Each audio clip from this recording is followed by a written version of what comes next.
Hello and welcome to Atomic Facepalm. I am Chris. And I'm Bree. And today on Played in Full, we review Pit People!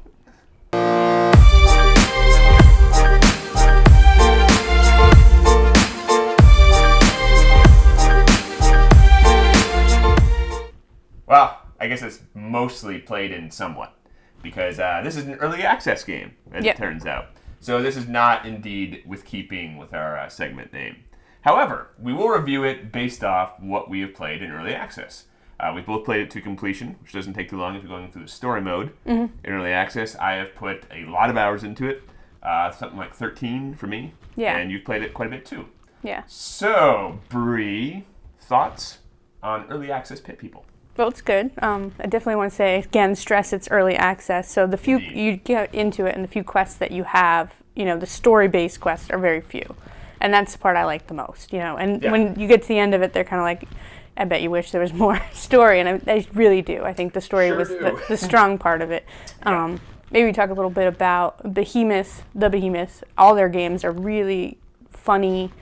Well, you're definitely the resident expert. I know about the Behemoth, as you can see by, this is not really my headwear, but we're borrowing it from one of our children.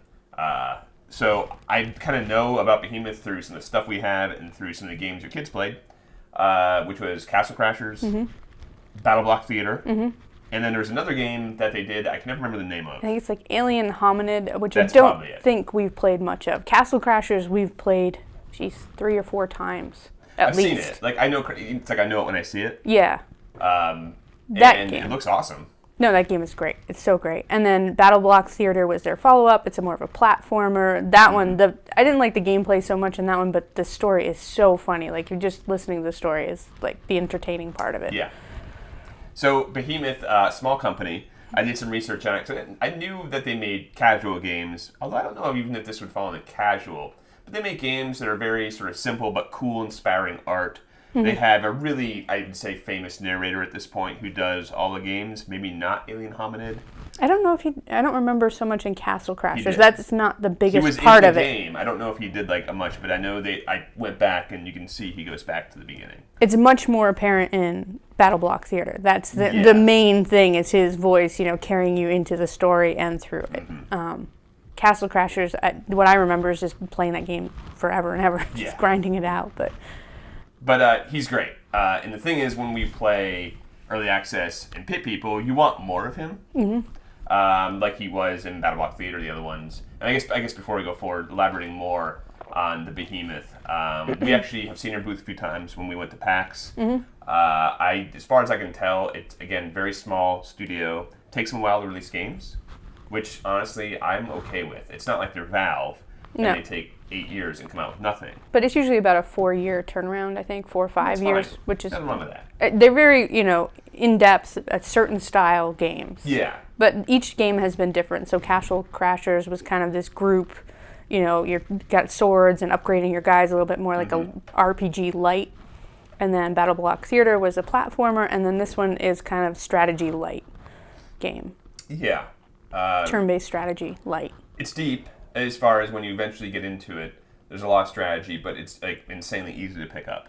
Yeah, and that's what I mean by light. I don't mean like lacking on content or lacking on gameplay. I mean, it's not like you have to be a strategy game person to play it, or you have to be a RPG person to play Castle Crashers. It's not like you're getting into Wasteland 2 or like the upcoming Tides of Numeria, where you kind of have to know about that genre, I feel like, to really be successful at it. Yeah, this is anybody can walk in and play it, and it's out for PC and consoles, and I'd say definitely is a console game. All of their games, I'd say, are console games. Sorry, I have hair in my eye from the hat here. What is that?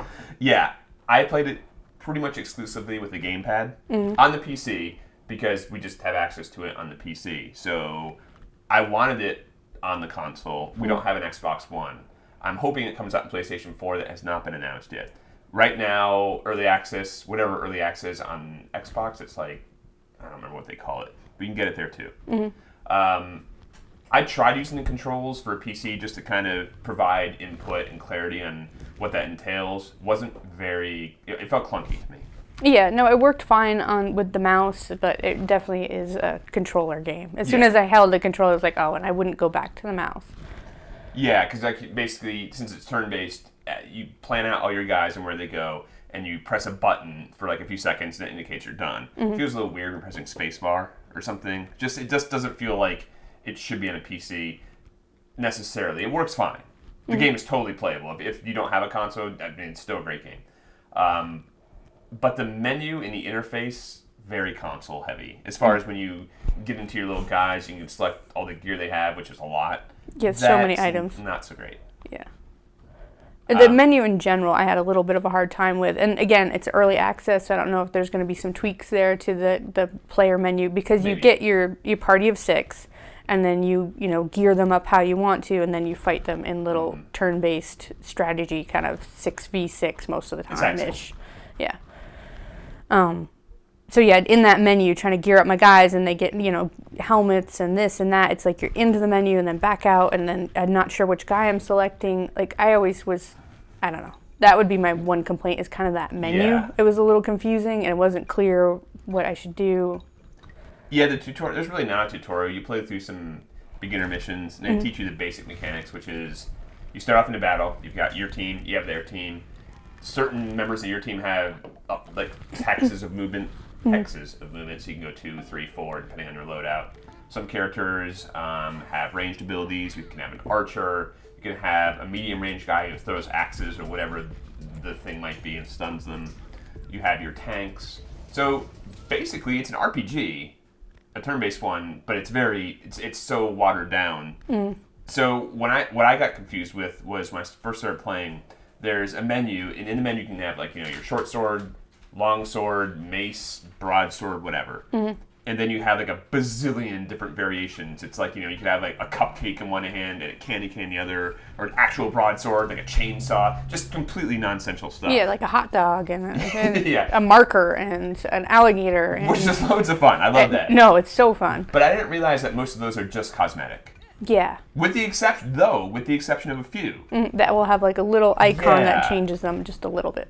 That could be done a little bit better. That confused me, because I kind of just equipped one of those ice swords. I liked how it looked. It was like a popsicle. And it started freezing guys. I was like, hey, wait a second. My other swords didn't do that.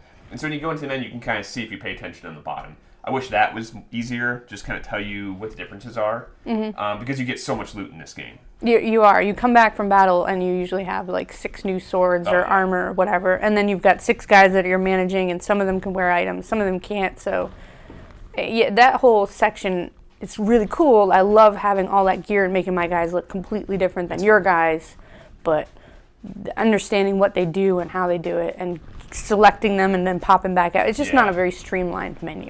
It's not like a traditional RPG where you have your menu here and let's say your character over here and you drag and drop, like your traditional paper doll, where it's like, okay, helmet goes here and stuff. This one, it's like you click a button, it opens up another menu, and you click a button, it opens up another menu, and it's like, it gets confusing. It does, yeah. So your helmet, you click on that, and then you open it up, and then there's the 4 different kinds of helmets, and then you click on that, and then it opens up the helmets. But it's always replacing the menu that you were in, and it just, I don't know. So many times where I would accident. Well, no, but it's important. It's part of the game. Yeah, it is. A big part of the game, I would argue, because I spent probably a big chunk of my time just in those menus. Yeah.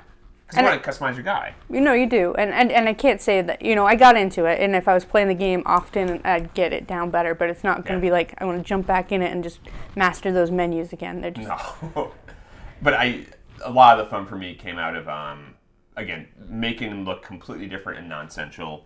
Like, just the combinations you can have in this game are hilarious. So props to the designer who included everything. That guy's imagination, or those people's imagination, must be pretty extreme. Yeah, because the cupcake, and then I had a little mushroom guy, and I had a rainbow unicorn on my team, and then some giant beastie guy, and a blueberry farmer, and... Yeah. So you start off with a couple of main characters, and the blueberry farmer is one of them. Yeah, he's kind of the main story character, is a blueberry farmer named Horatio. Which is hilarious. And they speak like Simlish or Simlinese or whatever from The Sims. It's just it's like blah, blah, blah, blah, blah, and then the narrator pretty much says what's going on. Yeah, Or no you have- text. Yeah, text, which is awesome. But every time that the cupcake talks, I love it so much. Yeah. It's so cute. And the character, in the art design, this is like the Behemoth, like you were saying, you could go from one game to another and you know it's a Behemoth game because they pretty much carry over. I mean, you can probably see, like, was this guy, are these two from the same game? Yes. Okay. These are both Battle Block Theater. Hattie Haddington and a cat And what guard. about my hat? Is that from... I don't know. That might be Castle Crashers or maybe, I don't know. Yeah, but you can probably see they all look the same, and this is just a prop. But for me, a lot of tactical depth here. It's a lot about placement when you get into your like, basically you're on the overview map and you get into a battle, and then you go into this zoomed in portion with the hexes. There's hexes everywhere. And then again, it's all about placing your guys correctly. And they have this weird thing. I'm lukewarm on it. I think we'll get your opinion in a second. If you put your guy next to multiple characters, you can't tell them which to hit. It's randomized which they'll hit. I don't know if it's randomized, but they choose. So you move your guys around to wherever you want, and then they choose who to fight. So like the guy that's a ranged guy that's shooting rockets all the time could shoot whomever, and maybe not the person I want them to. Yeah. But so it's much more a placement thing. You know, it grew on me for sure. I'd say at first I was like, no, really want to micromanage every character, but instead it just changes the strategy from who you're attacking to placing your guys in the right way. Critical to do that. And it makes you can prioritize a target still, but you have to do it by putting like one guy on the outside edge of a hexagon where the enemy is, so you know he's not going to touch anybody else. Yeah. And so in this game I found it very effective to focus all your guys on one character, but it's hard to do that because sometimes they'll be touching other things. And they'll attack the guy that's next to the character that you want to focus down. And they have a rock, paper, scissors light dynamic where if you wear a heavy helmet, normal swords just kind of bounce off it, and you need like a mace to get through it. If you have a giant shield that you're holding that blocks incoming projectiles, all this stuff is weight, so the only restriction for your characters is if you equip too much stuff, they get overburdened and can't move. Or they move less. Yeah. So instead of moving 3 spaces, they move 2. So I have one guy right now that has a loadout where he's moving 1 less space, and I'm kind of, whatever. It's not the worst thing, depending on Yeah. how you're doing it. And I would say what I like the most about this game is they encourage you to kind of do whatever the hell you want. There's no restrictions on what you can bring, other than you have a party of 6. Yeah. But you can bring whatever combinations you want. And in this game, there's a lot of stuff to choose from. And we should talk about that, which is you have a character who can throw a net. It's like a Pokemon dynamic where you capture the character and he comes onto your side. And you have to bring that character every time. Before you leave the city, it's Yeah. like, do you have a net catcher with you? So you do have to, it's like your part of the game is always getting more guys and adding them. It's a lot of fun. Actually, for me, that became... It's because you want to hunt down the rare guys. Or you just to see what they do. Because Yeah. you'll see like a floating fairy and you don't, you only get that by going out and catching the floating fairy. Or I have a robot guy that can like shock people. Yeah. The rainbow unicorn. That's like probably one of my favorite characters. Is in the this game, rainbow is the unicorn. Rainbow Unicorn. He's an artillery character. So he sits in the back row or just way far away, and he fires off his little horn. And then when he grows on back, he's like. But it doesn't always explode, and when it explodes, Yeah. it's rainbows shooting up everywhere. It's But just- the most powerful thing in the game is these rainbow explosions. or sometimes if the horn is still sitting there, then your guy can come up and then hit that and then explode it and hurts your guys. That's something we should talk about too, which is splash damage. Friendly fire is always on in this. Yeah, and a lot of characters, like there's a mushroom that farts out poison. Yeah. This is one of those Literally. games, by the way, so if that's not your thing, then stay away. Yeah, he farts out poison, and if he's near your guys, he's going to hurt them just as much as he's going to hurt the other And teams. certain characters have immunities and weaknesses.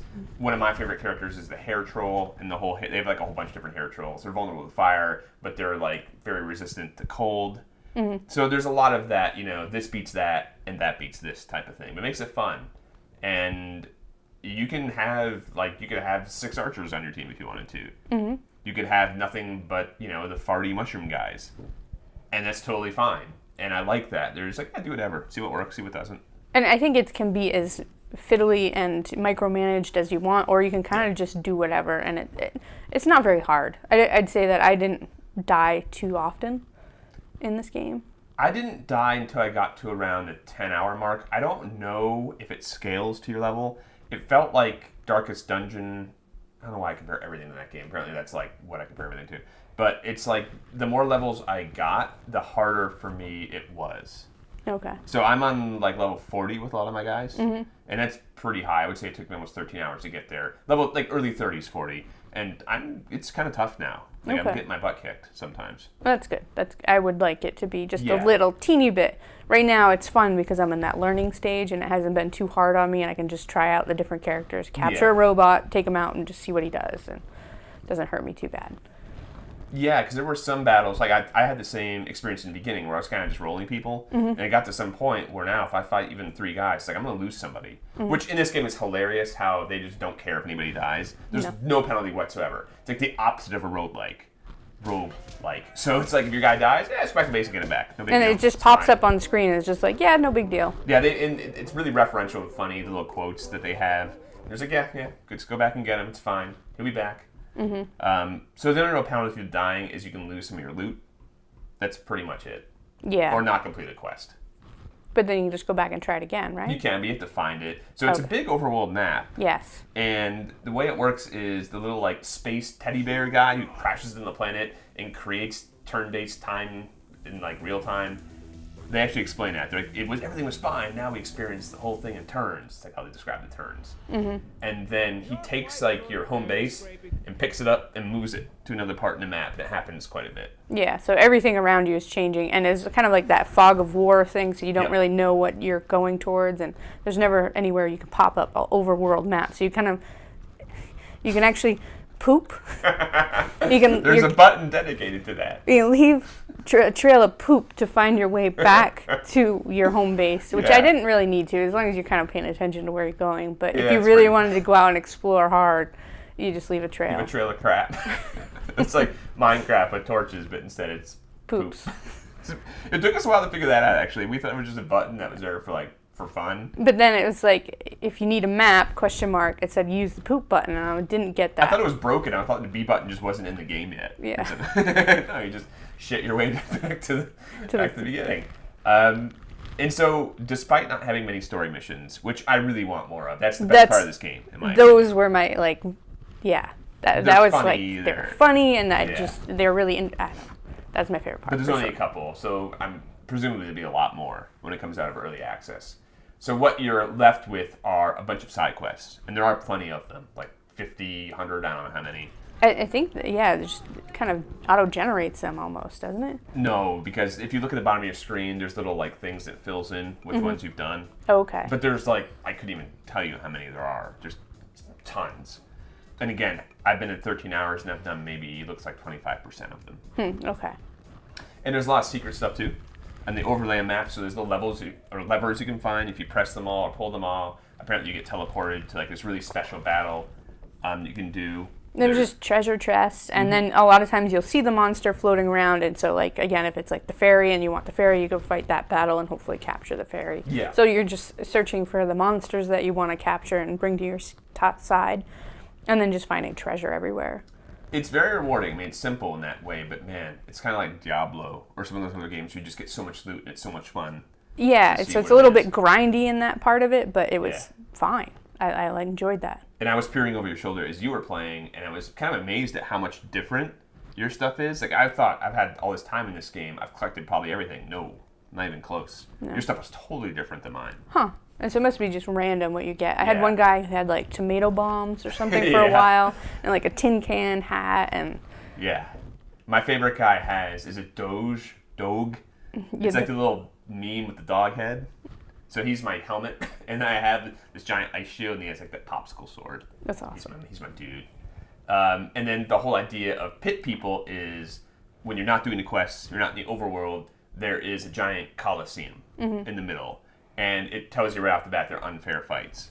And then you go into the coliseum, you can do co-op multiplayer, or you can play against other people. If you do against the AI, you fight 3 battles, and they're really, really hard to get through. I've beat that maybe 3 times. So there's kind of that whole mini game to it, in addition to everything else. Yeah, no. And it's grindy again, but somehow it's fun. It really is. Just to go around and explore the map was kind of more interesting than I thought it was going to be. Yeah, because I started out and it hooked me right away. And like you're saying, I couldn't stop playing it. It's my perfect type of game because if I play this for 15 minutes, I feel pretty satisfied. Or I can play it for 2.5, 3 hours and feel satisfied. Yeah. And I love that. Other games, I usually want to invest myself. Like I'm playing Doom again now because I never finished it. That, if I play 15 minutes, I'm like, I'm not really getting much out of it. I want to really get into it. But this game, it's like you pick it up, put it down, do whatever. It's great. And again, that's why I think it's more of a console game. It's much more like I want to sit on a couch and play this game and just pick it up. And then if someone comes in and wants to use a TV, it's no big deal for me to turn it off either. And it auto-saves pretty frequently, I feel like. I never had that be an issue. No, it's really fun. And again, this is a game, depending on what you want your kids, if you don't mind them pooping to find a trail back home, depending on your taste, it's a game the whole family can play. Yeah, no, I think that all their games kind of skirt that edge of being almost a little too adult, but that somehow is good for my, it's 11 and 12-year-olds. It's that perfect kind of child humor that's also appealing to adults. Yeah. And again, the narration and the voice acting are just phenomenal. That's part of why it's so good.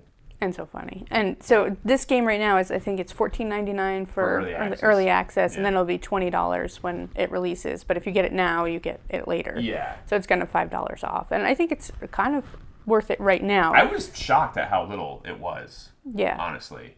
Because there are a lot of other much crappier games that cost twice as much.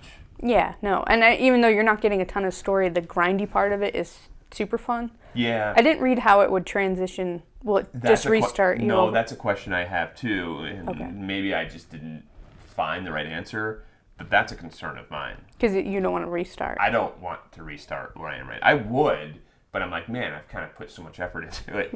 And I've beat like those few pit battles and got unique stuff.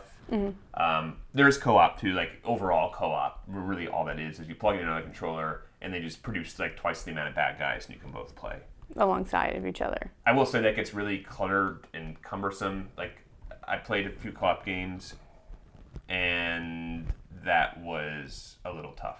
I'd actually say that's one of my complaints is when you're doing the zoomed-in map and you're looking at your guys and how they move and where they move to, if you have 6 on the screen, it starts to get a little confusing about who's moving where because it kind of chooses randomly, okay, you're going to move this lady, then that guy, and you can cycle through, but I've moved guys accidentally to the wrong spots because I got confused about. I wish that each character had a color. Yep. Like this is my red guy, this is my blue guy, or something. Some sort of that I know that's. They kind of have an icon for each one depending on what they have for a sword, or you know what I mean. Like the mace lady will have a mace icon, but it's all yellow and blue, and so then you've got a whole pile with the monsters and their weapons and. But again, you could have 6 mace guys, and all of a sudden you're like, well, which mace guy is going where? And which guy did I move there? And I had numerous times where I put my stupid unicorn like in base contact in the back. I was like, oh crap! Or my and they cupcake. Can't do anything. Yeah. Or my cupcake. I put him right into the middle of because I thought I was moving my main, sword guy, and I moved my cupcake right into the front of the bad guy, and he gets destroyed. Yeah. So that would be a small complaint. I definitely am a little more careful. And before you end your turn, you really have to hold the button for 5 seconds, so you're really confirming, yes, I'm done. Yeah. I'm ready. That part's nice, I will say. And there were times where I've actually backed out of that. Like, oh, crap. No, No, I didn't mean to move this guy over there. It could be, just in general, the interface could be a little clearer about what you've got selected, what you're doing, would be my only complaint. Yeah, and again, I don't know what kind of work they're going to do on that. Early access is pretty up in the air as far as what the developer decides to change. But that would be my complaint, too, is that needs some work. It does. Maybe it's not so apparent to console-only players. I can't speak to that. I'm much more of a PC player, and I haven't played that many console games, so maybe that's normal, but it was jarring for me. Mm-hmm. Yeah, it wasn't. And I feel like they handled, because in Castle Crashers you get a ton of swords and little pets and stuff, and they handle that much better in that game. How do they do it in that game? Where you walk into a giant whale, the inside of a whale, and then all the weapons are stuck along the back wall, and then you can kind of go over to them, and you'll see their stats or whatever, and then you can trade it out for the one that you have, because the stats are better. And then the same with the pets. Though the pets you might have to look up. I don't remember. That seems actually like a much better idea. But this one is very basic. There was a lot less loot too. So that was just either you had a companion for your whole group, and then you had weapons for each one or whatever. Yeah, so overall, I mean, it's pretty positive for me. Mm-hmm. I would recommend it to pretty much anyone. I would just caution that don't expect a lot of story if you're getting it in early access. if you're okay with exploration, if you like a lot of randomness, a lot of quirky humor, a lot of fart jokes, lots and lots of fart jokes and poop jokes, and just overall an easy to get into game with a lot of tactical depth. Man, it's got me hooked. So I would say absolutely for me. Yeah, no, I'd say absolutely. And if you're coming into this again without having played Castle Crashers, I'd say more than that, go get Castle Crashers now and buy Pit People when it comes out, for sure. Oh, that makes sense, yeah. I mean, they're both, I love these games, and Castle Crashers even more so would I recommend to just anyone at all. Like, seriously, people that don't even play games should play that game. It's a good, easy, and then this game seems like it's going to be really good too. There you have it. Ringing endorsement. Good stuff so far. We'll withhold, like for me anyway, I'll withhold final judgment until we have the finished product, obviously. Yeah, but definitely I think more people should know about I mean, they're a good game studio, so support them. Yeah. Try this game out. It's worth it. It's definitely not going to disappear, or, you know what I mean? So. No, absolutely. I think the more studios like this we support, the better off gaming will be, honestly. Yeah. So I definitely recommend it. 100%. Big thumbs up. So we'd love to hear what you have to say. If anybody's played it, leave your comments below. There'll be all kinds of links in the box below. If you enjoyed this video, give it a thumbs up. Please do. And subscribe, and we'll see you next time. Good luck and have fun.